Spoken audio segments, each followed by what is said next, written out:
Elle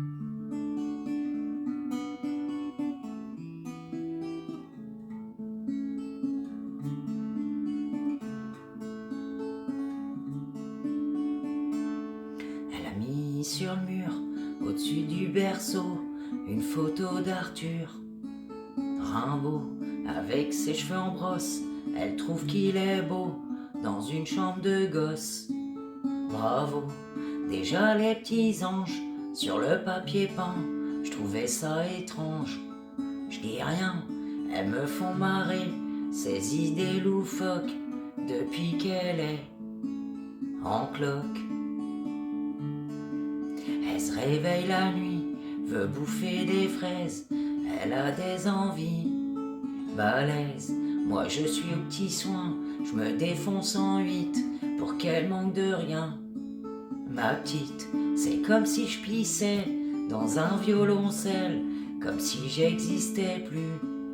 Pour elle, je me retrouve planté, tout seul dans mon froc, depuis qu'elle est en cloque.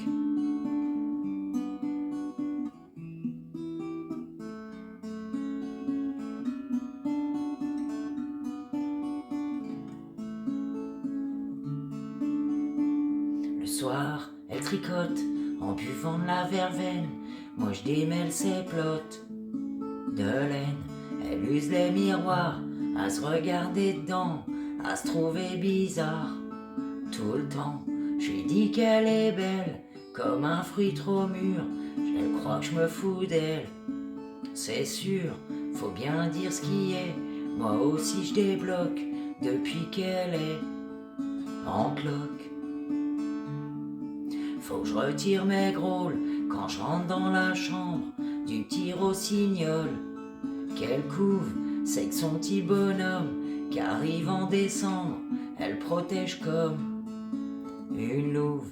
Même le chat pépère, elle en dit du mal sous prétexte qu'il perd ses poils. Elle veut plus le voir traîner autour du paddock depuis qu'elle est en cloque.